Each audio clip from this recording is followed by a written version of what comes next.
Hello fellow YouTubers, welcome to Muckman Movies. For this video I'll be going through my top 25 Western films. Now Stuart George on his channel recently did his top 10, which gave me a bit of inspiration to do my top 10, but I just couldn't stick to 10 Western movies, so I've made it my top 25, and it'll range from the early 40s all the way up to present day. So there's a good variation of Western movies in amongst my top 25. So stay tuned for my top 25 after this.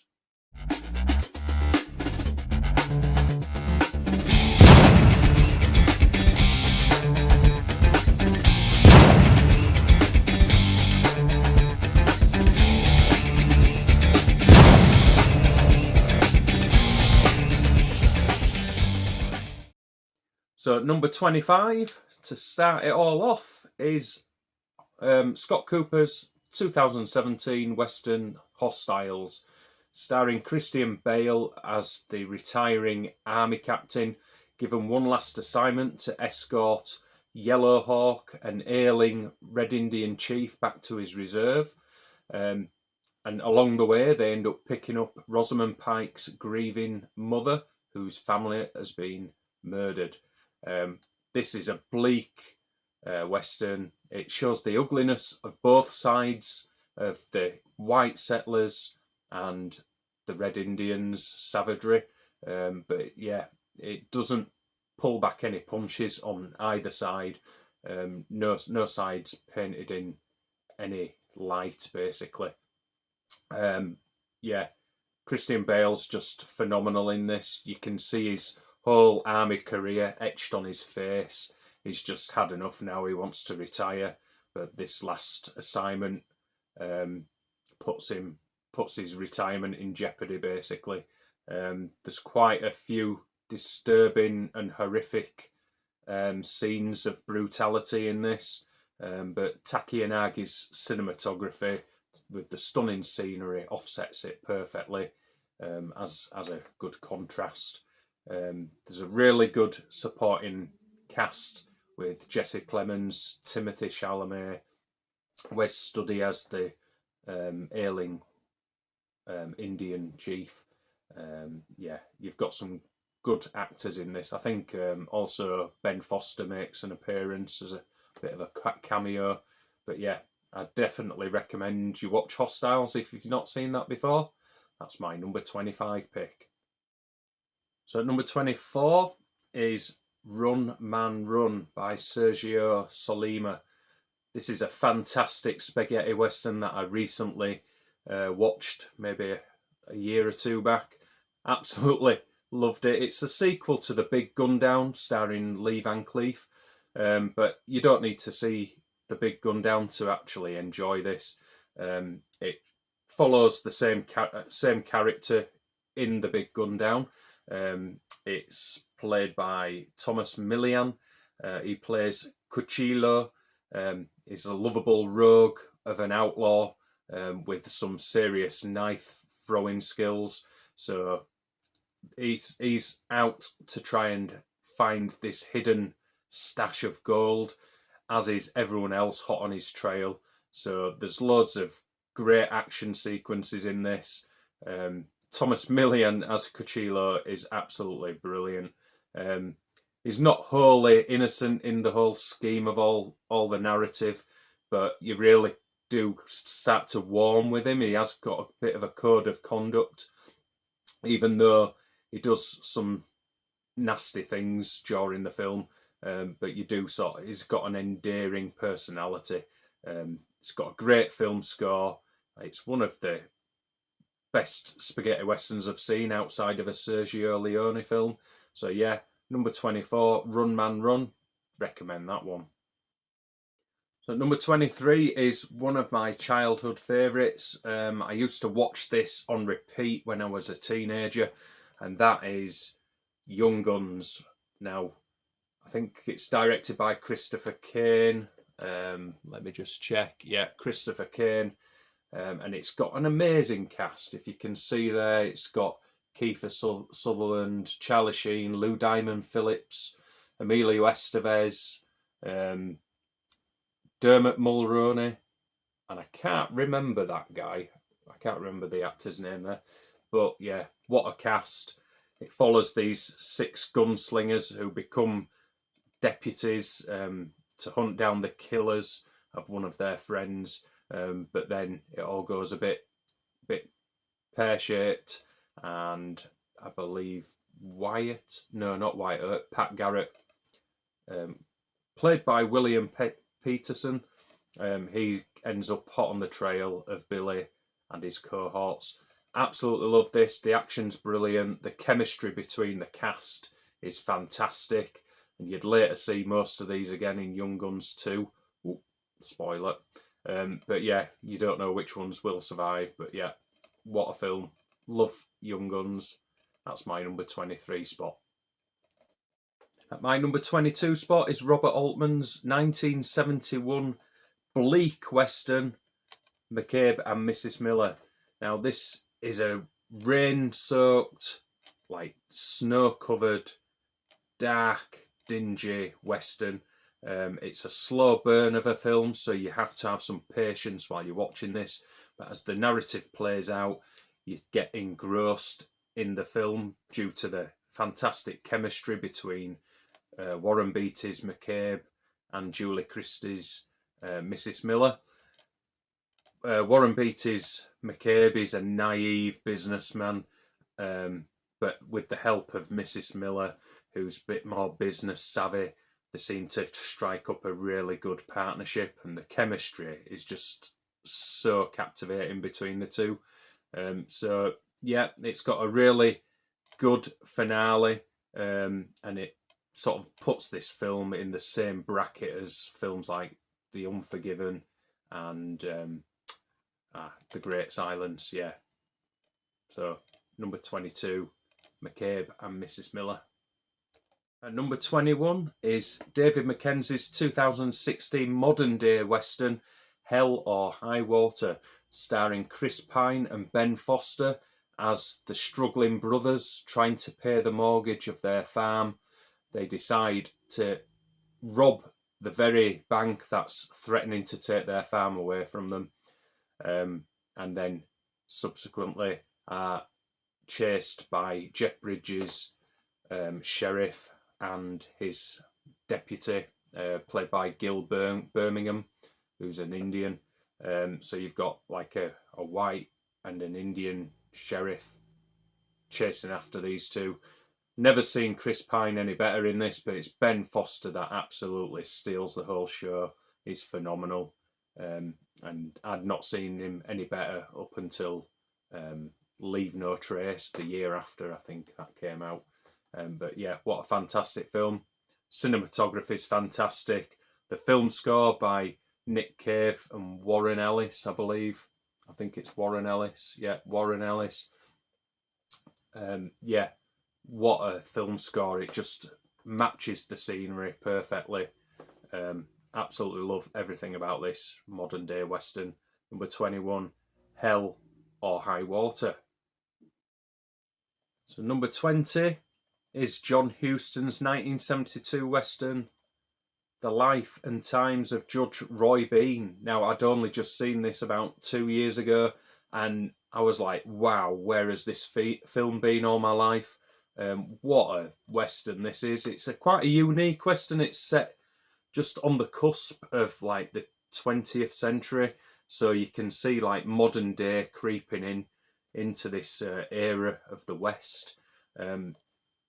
The enigmatic Paul Newman plays the Judge Roy Bean, the self-imposed judge in the town, and he decides to take all matters into his own hands. It's got a great cast, including Victoria Principal as a Mexican senorita, and a couple of good cameos from like Stacey Keach as Bad Bob, and who else is in this? Yeah, I can't remember who else is in this. There is a couple more cameos in there though, but yeah, what a film! Some great gunfights. There's some hangings, some dry humour throughout.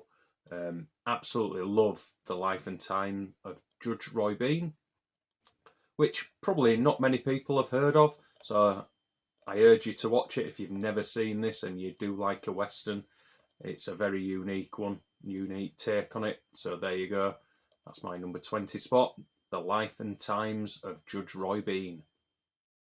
At my number 19 spot is the Oscar-winning Western by Alejandro González Iñárritu, and that is the Leonardo DiCaprio starring The Revenant. This is one of the bleakest Westerns in my top 25. It's about DiCaprio's like trapper being left for dead after a bear mauling, and he sets out for revenge against Tom Hardy and a couple of other guys who took Tom Hardy's side. I've only seen this once actually, so I do need to go and re-watch this. But I just remember absolutely falling just for the visuals, the bleakness of it all. Leonardo DiCaprio is just phenomenal in this. So there you go. That's my number 19 spot, and a film I definitely need to rewatch is The Revenant. My number 18 spot is George Stevens' 1950s Western Shane, starring Alan Ladd as a gunslinger who wants to settle down, and he gets embroiled between some homesteaders and some cattle ranchers who want to steal their land, and he gets all mixed up in that whilst trying to settle down with what's she called? Let's see, Jean Arthur's Marion Starrett. Yeah, I remember really enjoying this. This is another film that I need to rewatch, but I remember watching this a few years ago and just absolutely loving it. It's got a lot of influences on Sergio Leone's spaghetti westerns. So yeah, if you've never seen Shane, definitely worth picking up. That's my number 18 spot. At my number 17 spot is a Western directed by Clint Eastwood and starring Clint Eastwood, and it's in this amazing Clint Eastwood box set. There you go, and it's The Outlaw, Josie Wales. This is a fantastic, entertaining film from start to finish. It follows Josie Wales, a grieving farmer who's lost his family at the hands of this Union militia who are going around killing and raping. And he ends up getting involved with the Confederate holdouts who refuse to surrender. They're riding around trying to kill as many Union soldiers as possible, Union generals.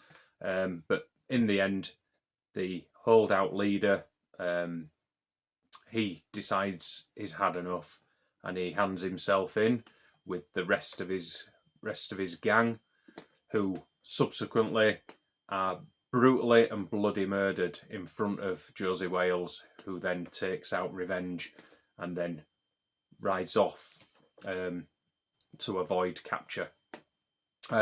This is a great film. Clint Eastwood, such a badass in this film, delivering his lines with that usual Clint Eastwood squint throughout the whole film. And there's some funny dialogue in it as well, as these bounty hunters are trying to kill him or capture him for the reward money. It's a great film, great cinematography. Some of the scenery is absolutely stunning. But yeah, great Western, great cast. There's lots of recognisable faces in it, even a uncredited Richard Farnsworth, who's more famous for his David Lynch film, The Straight Story. So yeah, if you've not seen The Outlaw, Josie Wales, if you've not seen many of these, I'd definitely recommend you pick this box set up. It's got Pale Rider in it as well. Not quite as good as Outlaw, Josie Wales, but it's still a good film. So yeah, my number 17 pick is The Outlaw, Josie Wales. At number 16 is John Sturgis's 1960 remake of Seven Samurai, and that is The Magnificent Seven. I prefer Seven Samurai to this. It's an absolute classic. It's in my top 10 films of all time, but you know what? If you like your westerns, you can't go wrong with The Magnificent Seven. the main thing is the cast is absolutely phenomenal. You've got Steve McQueen, Eli Wallach, Robert Vaughn, James Coburn, Charles Bronson. I mean, what a cast. And the film score is one of the most recognisable Western film scores of all time by Elmer Bernstein. Such a riveting, like, film score. It just gets you up out of your seat as the film score plays out as they're riding in. Oh, wow. What a film. The Magnificent Seven is. That's my number 16 spot. And my number 15 spot is John Hillcoat's 2005 film, The Proposition. This is set in the Australian outback, and it's a bleak and brutal take on the American Western. You've got Guy Pearce, who's been offered the proposition of freedom as long as he tracks down his murderous brother, who's played by Danny Houston. You've got an amazing cast in this. Ray Winston's phenomenal in this, but John Hurt probably steals every scene he appears in. He's fantastic in this. But yeah, if you like your westerns bleak and brutal, often unforgiving, then I can't recommend The Proposition enough. Number 15, The Proposition. At number 14 is Kevin Costner's Open Range. He also stars in this. This is a subtle, beautiful looking western. The landscapes and the environments are shot beautifully. You've got Kevin Costner, Robert Duvall, and I think Michael Gambon. He's the bad guy in this. Yeah, Michael Gambon. And Annette Bening plays the love interest. But this is like a sweeping western with beautiful landscapes. I absolutely adore this. It's quite a slow burn. If you don't like your films too slow, you might not get on with this, but I absolutely love it. And the final gunfight at the end is definitely worth the wait. So if you like your westerns slow and but beautiful to look at, and with a really great shootout at the end, then Open Range could be for you. So that's my number 14 spot. My number 13 spot is Sergio Corbucci's The Great Silence. What a film this is. I saw this for the first time about 3 years ago, and I was absolutely blown away by it. It's one of the bleakest and definitely the coldest looking westerns I've ever seen. It was filmed in the Dolomite Mountains in Italy, like snow-capped, like thigh-deep snow everywhere. It's the coldest looking western you will ever see. It follows Jean-Louis Triganon. His character's called Silence, and he's hired by a vengeful widow to track down the killers of her husband, who are led by Loco, played by the brilliant Klaus Kinski. He's so evil looking, and he's perfectly cast in this. It's so bleak. The finale, it just went down a road that I wasn't expecting. It was such a surprising ending. Brilliant film. The scenery is to die for. And then to top it all off, you've got an absolute epic film score by Ennio Morricone. What more do you want? Sergio Corbucci's The Great Silence. It rivals any of Sergio Leone's films. It is a spaghetti western masterpiece, in my opinion. That's my number 13 spot, The Great Silence. My number 12 spot is another John Huston western, and that is the 1948 film The Treasure of the Sierra Madre. Easy for you to say. Yeah, what a film this is. I only recently watched this a few years ago again.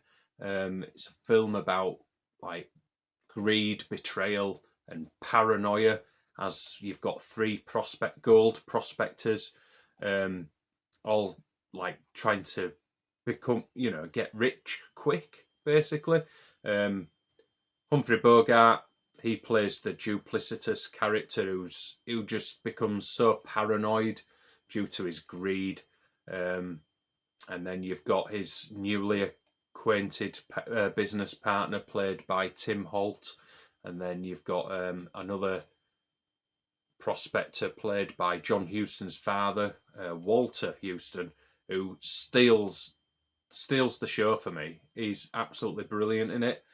He had me laughing out loud on more than one occasion with all his retorts and comebacks. It's absolutely brilliant. The film's got a message, and at the end, I was like, no, no, no, no, no. What are you doing? What are you doing? No, don't do it. But it tells you the message that happiness doesn't come from wealth. It comes from other contentment, not just becoming rich. So it's a great Western with a message. Can't recommend this one enough. It's a brilliant Western. The Treasure of the Sierra Madre at number 12. Yeah, 12, I think. At my number 11 spot, and just outside the top 10, is what's considered as one of the masterpieces of the Western genre. It won many Oscars, and that is Clint Eastwood's Unforgiven. Directed and starring Clint Eastwood. He plays William Money, an ex-ruthless killer, come hog farmer who looks after his 2 children. He takes on one last mission to bring to justice the people that have brutalised a prostitute in the town, the nearest town. He's helped by Morgan Freeman's character, and they go into town and come across the sheriff, played by Gene Hackman, who turns out to be rather corrupt. There's an amazing cast in Unforgiven. You've also got Richard Harris, who plays English Bob. He's brilliant in the short role that he plays in.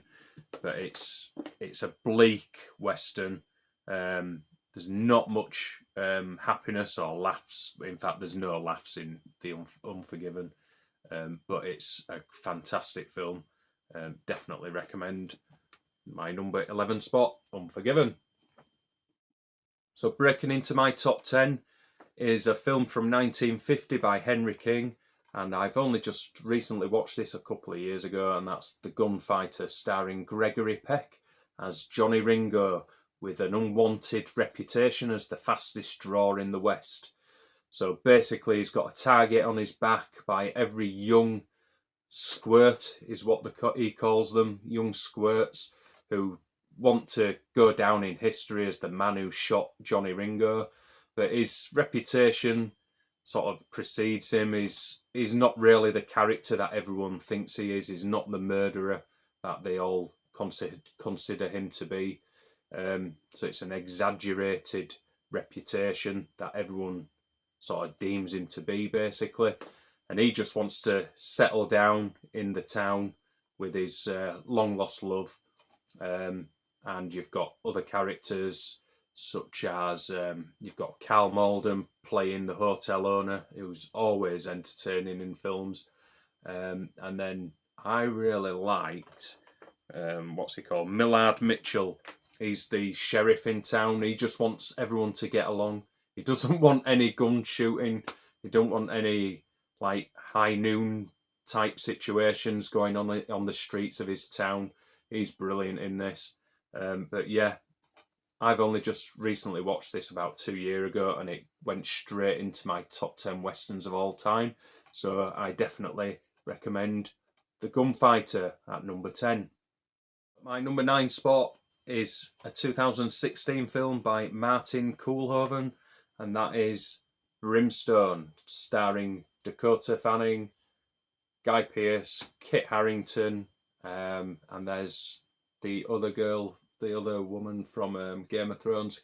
Her name escapes me. But this is a dark, brutal Western with a bit of a twist. It's not your typical Western. There's not many gunfights or shootouts, but you basically follow Dakota Fanning's Elizabeth, who's a mute, and you see the terror on her face when Guy Pearce's Reverend walks into her local church, and you can see instantly that they have got a past.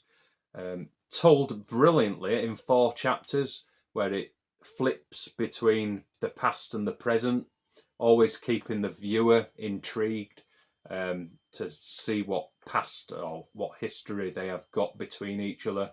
It just kept me on the edge of my seat. Guy Pearce, one of the best performances I've ever seen him put in. Basically, he's evil personified as the Reverend, and Dakota Fanning's brilliant as the mute. A lot of her expressions have to be on her face because she's a mute. She can't talk, so she puts in a really good turn too. It's got some great twists in it. It's not a happy film at all. If you're wanting to watch a more upbeat Western, then stay clear of this. But if you want something that's absolutely captivating, had me engrossed for 2.5 hours, really wanting to see how this was going to play out, Brimstone is definitely the film for you. A lot of people wrongly say it's quite a misogynistic film, but I don't see it that way. I see it that women were treated like this back in those days in the Western era of America.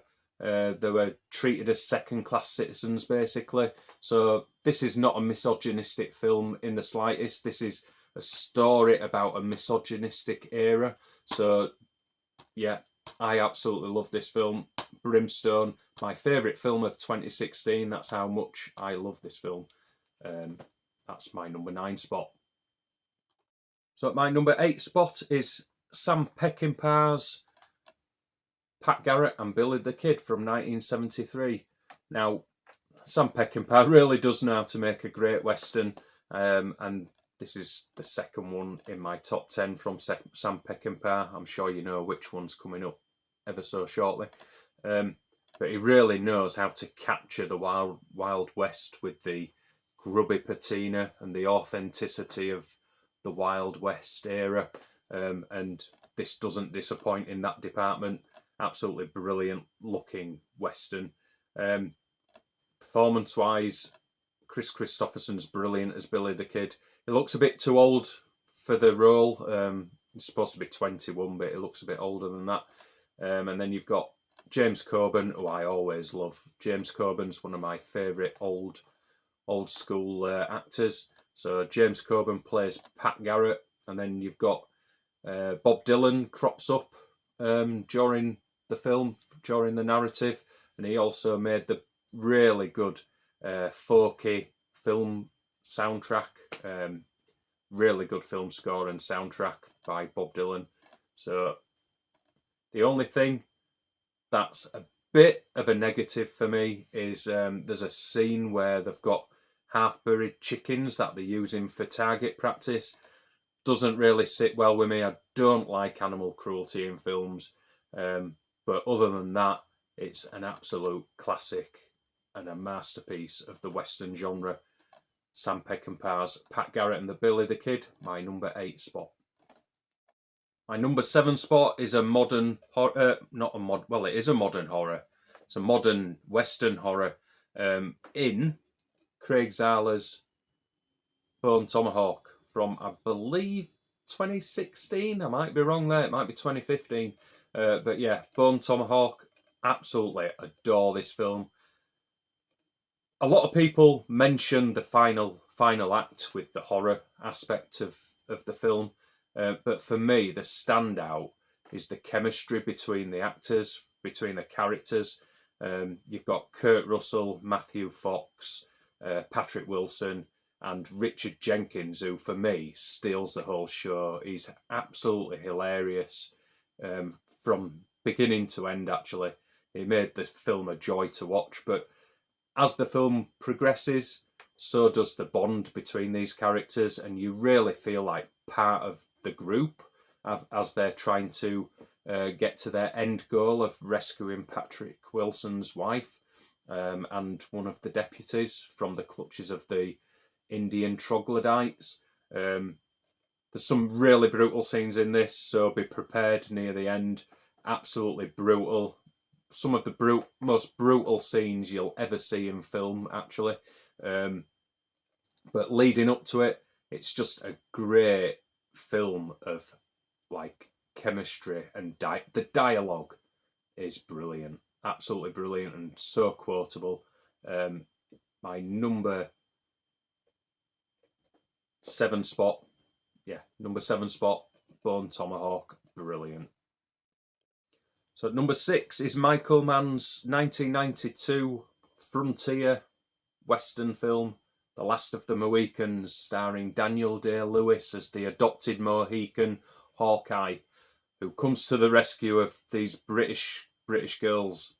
It's set during a time where the British and the French are fighting over the colonies, over the lands and the colonies of America, and the settlers and the Indians get drawn in, and they need to basically decide on which side they want to fight for.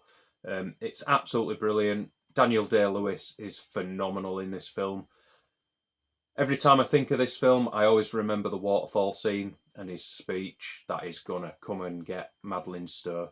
The cast's brilliant. Wes Studi is so evil in this. You really want him to, die, basically, a horrible death as well. You really want him to suffer. But great direction from Michael Mann, and the cinematography, the landscapes are absolutely to die for. Yeah, my number 6 spot, The Last of the Mohicans. So my number 5 spot is another modern day western, and that is the Coen brothers, 2007, I believe, No Country for Old Men.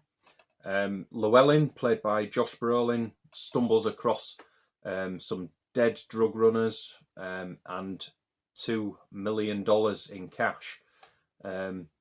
He takes the cash, and then subsequently he's hunted down by Javier Bardem's Chigurh, who is absolutely terrifying as this hitman come bounty. Well, he's not a bounty hunter, he's a hitman hired by the drug lords to get the money and the drugs back. He's probably one of the scariest villains on film, basically. He's absolutely terrifying, especially during that scene at the petrol station where he gets the guy behind the counter to flip a coin, and if he flips the wrong side, he's going to die. But yeah, he's absolutely brilliant in this. I can't think of anything more to say, but it's a brilliant film. It's great cinematography by Roger Deakins. Yeah, great cast. Kelly MacDonald, Woody Harrelson turns up. It's just a great film, and an ending that you never see coming. You never see the ending coming. It's so downbeat that you just don't expect it, but I love it that way. A lot of people didn't like the ending, but I loved the ending. It's just how life sometimes pans out, unfortunately. So number 5, No Country for Old Men. So my number 4 spot goes to another Sam Peckinpah film, and I'm sure some of you will already know which one, and that is the 1969 film, The Wild Bunch. Absolutely brilliant film. This film alone tells you everything about a Sam Peckinpah film. All the blood squibs, the action, the violence, and the chemistry between the Wild Bunch, basically, played by William Holden, Ernest Borgnine, Robert Ryan, Warren Oates, Ben Johnson. They're all in this. All the faces that you recognise in westerns are in this film. It's an absolute brilliant barnstormer of a film with a great payoff at the end, where they're surrounded in almost like the Alamo. They're surrounded by the Mexican army. Brilliant film. Love it. I need to watch this again, to be honest, because I haven't watched this in quite a long time. But every time I watch it, I just absolutely adore it. It's the violence from a Sam Peckinpah film. He's notoriously was a hard director to get on with. He was an alcoholic. But he sure knew how to make a great Western, and The Wild Bunch, that's why The Wild Bunch is my number 4 spot, because it's brilliant. So my number 3 spot goes to a 1993 film by George P. Cosmatos, and that is the classic Tombstone. There were 2 Wyatt Earp films that came out that year. There was this and Kevin Costner's Wyatt Earp, which is really good as well. But for me, it's all about the moustaches, and the moustaches in this are superb. Like, they're incredible. Kurt Russell's is one of the best in cinematic history. But yeah, what an amazing cast. You've got Kurt Russell as Wyatt Earp. You've got Bill Paxton and Sam Elliott as his brothers. You've got Val Kilmer, who was absolutely robbed that year for an Oscar nomination. He puts in an amazing performance as Doc Holliday. He should have at least got an Oscar nomination for that performance. You've got Powers Booth, you've got Michael Biehn. I could keep going on and on. Billy Bob Thornton, you've got Dana Delaney, you've got... oh, God, I could just keep reading all the actors on the... out of the, the cast forever. Brilliant film. There's so many standout scenes, like memorable scenes in this. Great performances. The scene on the train station where Kurt Russell's Wyatt Earp tells them that he's going to come for him. It sends shivers up my spine every time. I wish I was good at remembering quotes, because the quote in that film. The quotes in that film are just incredible. Yeah, love this film. I rewatch it on a regular basis. So yeah, Tombstone deserves my number 3 spot. So my number 2 spot goes to Sergio Leone's Once Upon a Time in the West. Now, if you'd have asked me to compile my top 10 Western films when I was in my 20s, this wouldn't have even got a look in. I tried to watch this in my early 20s, and I just found it absolutely dull and boring, too slow. It didn't sit well with me, and I just really didn't like it. But then when I reached my mid-30s, I thought I'd reevaluate this film. I bought a copy, a DVD at the time, and rewatched it. And then, for some reason, I absolutely adored it. I absolutely loved the pacing of it. It is slow, but the landscapes, it's an epic landscapes are everywhere. It's a fantastic cast, but the atmosphere that Sergio Leone creates, like the dust and windswept environments, and it's amazing. It's like cinematic poetry, basically. And then you've got Ennio Morricone's film score, which is just superb yet again. He can do no wrong, basically.